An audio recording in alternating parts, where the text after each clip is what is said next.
وده منعكس بقول لك على انه كل واحد تقريبا يعني بقى له حقيقته الخاصه. وسائل التواصل الاجتماعي طبعا بتشجع ده بقوه جدا، انه كل واحد يعيش جوه الفقاعه بتاعته، فمتصور ان الفقاعه بتاعته هي الحقيقه. يعني انا بقطع لكم تماما يعني انه جمهور الاخوان المسلمين والتيار الاسلامي السياسي، جمهور حماس والجناح ولا الذراع اليساري بتاعهم، من اللي بيحبوا حماس وبيأيدوهم عشان هم مقاومة، والكارهين إسرائيل ورأيهم أنه السبيل الوحيد للتعبير عن كراهية إسرائيل هو أن الحرب والمقاومة. رأيهم دلوقتي أنهم منتصروا، يعني رأيهم أن حماس منتصر، حماس نفسها بتتكلم عنها منتصرة. ولو حصل أي هدنة النهاردة ولا بكرة حماس هتعلن انتصارها. وحماس بتتكلم من موقع أنها دحرت دحرت الجيش الإسرائيلي وهزمت إسرائيل وأسقطت أسطورة إسرائيل، وإنه اللي بيحصل ده انتصار هائل للمقاومة، والعالم كله شهد على عظمة المقاومة وقوة المقاومة وبسالة وصمود المقاومة، وإن العدو الإسرائيلي والجند الإسرائيلي جبان ورعديد، والعالم يتداول مشاهد مقبرة الدبابات والأفخاخ التي قدمها المقاتلون الحمساويون والبطولات العظيمة التي يشهد بها العالم، وإنه إسرائيل إلى زوال، وإنه إحنا قصاد انهيار لدولة إسرائيل وانهيار للجيش الإسرائيلي، وإنه شعبنا أعلن انتصاره، وإنه مقاومتنا بتعلي رايتها خفاقة، وإن إحنا كل يوم بنسجل في التاريخ انتصارات يتحدث عنها العالم وستكتب للتاريخ. ده حماس بتقوله، مش أنا بتطاول عليه، وبتطلعوا ببيانات. طب ماشي. وفي بقى ناس مصدقين جدا بيكلموا ده بمنتهى الإخلاص في الطاقة، لك عنده حقيقته الخاصة، هو مش دعوة. يعني تقول له يا جماعة ده الدبابات الإسرائيلية بتتجول في وسط غزة، مش بس في مدينة غزة ولا في قطاع غزة ولا في شمالها. يا حاج ده في 1.5 مليون فلسطيني كانوا موجودين في شمال فلسطين، في شمال غزة، فضل منهم 120,000. ده في 60% من مباني غزة انهارت جزئيا أو كليا. ده في 3000 تحت الأنقاض مش عارفين نطلعهم. ده في 13,000 شهيد. ده في 30,000 مصاب وجريح. ده في 5,000 طفل ماتوا.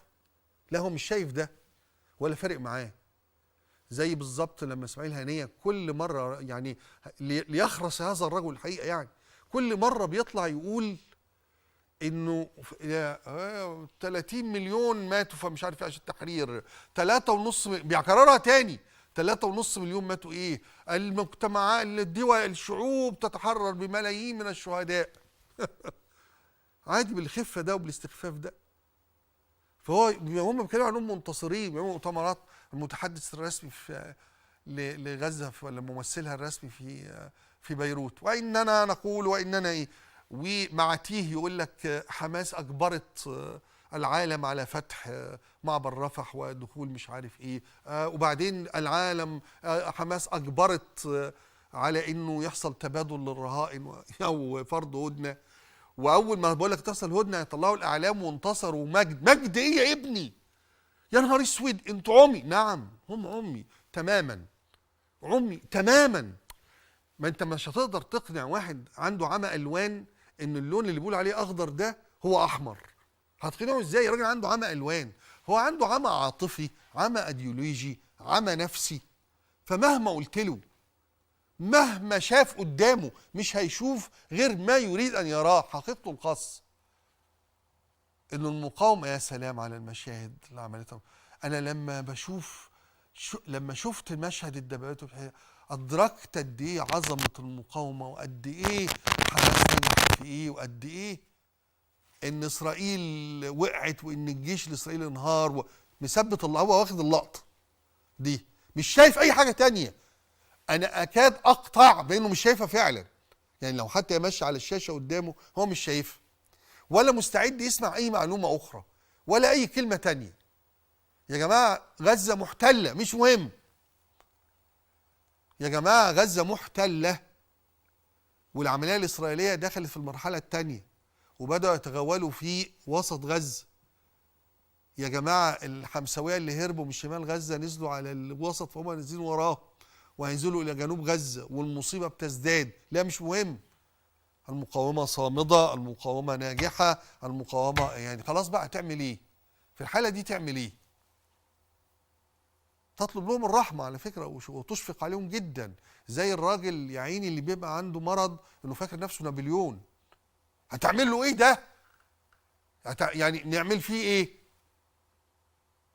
يعني زمان كان في حد بيبقى ماشي في ميدان التحرير كده، ربنا يرفق بينا جميعا ويستر علينا ويشفينا كلنا ويشفي أولادنا وعيالنا وأهالينا يعني، ويشفي كل المرضى، يشفي كل المرضى المسلمين وغير المسلمين على فكرة، عشان بس الدعاء يعني بتاع مرضى المسلمين ده أنا متأكد أنه بيجزع معه كل أئمة المسلمين الحقيقيين طبعا، المحترمين اللي فاهمين دينهم عن حق،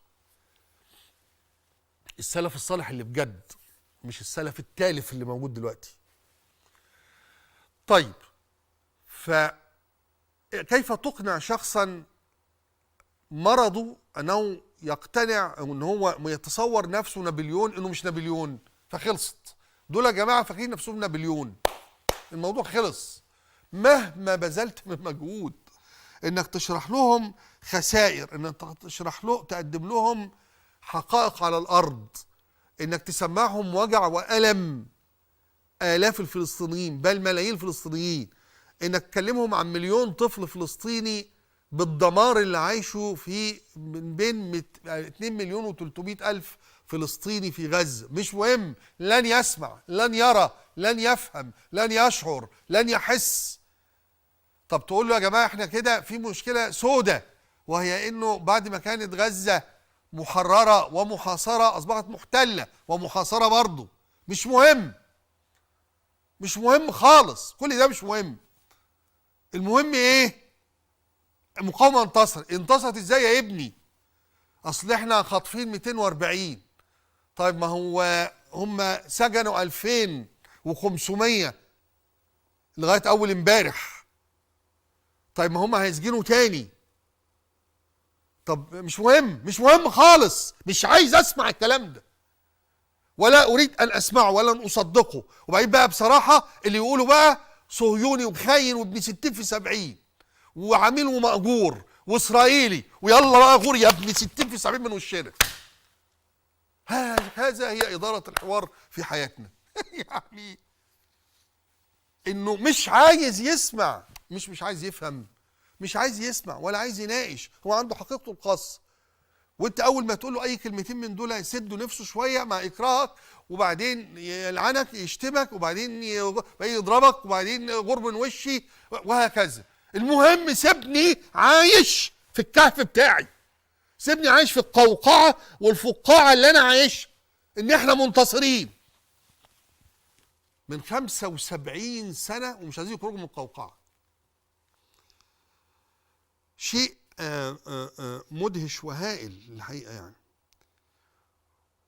واصبح احنا قصاد المشهد ده بيتكرر الى حد كبير، ومن ثم احنا قصاد الحالتين دي. الحاله الاولى حاله انه عندنا تيار واسع وكبير حقيقه لا يمكن الانتقاص من حجمه، من جماهيريته، ومن اتساعه بشموله لمختلف التنويعات الطبقيه والتعليميه وجغرافيه كمان، يعني في كل انحاء مصر طبعا. رأيه انه مشاعره وعواطفه واحساسه انه هو في حالة انتشاء ونشوة، بانه احنا بنأذي اسرائيل وانه بنضربها وان احنا بنقتل جنودها وبندمر دباباتها، ولا يرى لا قبل ولا بعد ده، هو مثبت عند المشهد ده. وفي نفس الوقت الطرف ده لا يطيق ان يسمع كلاما اخر ولا يختلف حوله ولا معاه، وكل ما يقوله هو شتائم في نضال البذاءة اللي افتتحوا طبعا الجماعات الاسلاميه، الاخوه المسلمين ولجانهم الالكترونيه، نضال البذاءه وجهاد البذاءه. وبالمناسبه طلعوا لنا احاديث بتقول انه البذاءه دي مساله مشروعه مع العدو ومع الخصم ومع الكافر، فيستحل زي ما بيستحل دمه ويستحل عرضه وحاجات كده. وتولى طبعا كمل بقى ده في جهاد البذاءه، بقى في دلوقتي نضال البذاءه، وده نضال المجموعات من اليسار يعني. وكمان ما احنا عندنا اللجان الالكترونيه المواليه للدوله عندها برضو يعني وطنيه البذاءه، فبرضو لما بيزعلها حد يعني بتقعد تشتم فيه وبتاع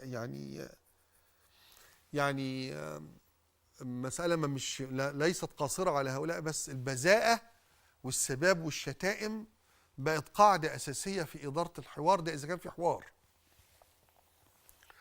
وادي تيار. التيار الثاني تيار اعتقد اللي هو بقى بيقول انه ضد حماس وضد اللي بتعمله، ورايه انه ده غير صالح القضيه الفلسطينيه، وانه ده دي مغامره غير محسوبه ولا مدروسه، واذا كانت عمليه 7 اكتوبر عمليه كبيره وهائله انما لم تكن ابدا موضعا للدراسه ولا معرفه عواقبها ولا مآلاتها، وان اللي بيحصل في غزه دلوقتي خراب وتخريب للقضيه الفلسطينيه وللحق الفلسطيني، مش بس ليه أبناء غزة ولا شعب فلسطين ولا مباني غزة ولا مواني غزة ولا مزارع غزة ولا أي حاجة ولا أطفال غزة، إنما هو تخريب للقضية الفلسطينية أصلا ومحاولة للتصفية.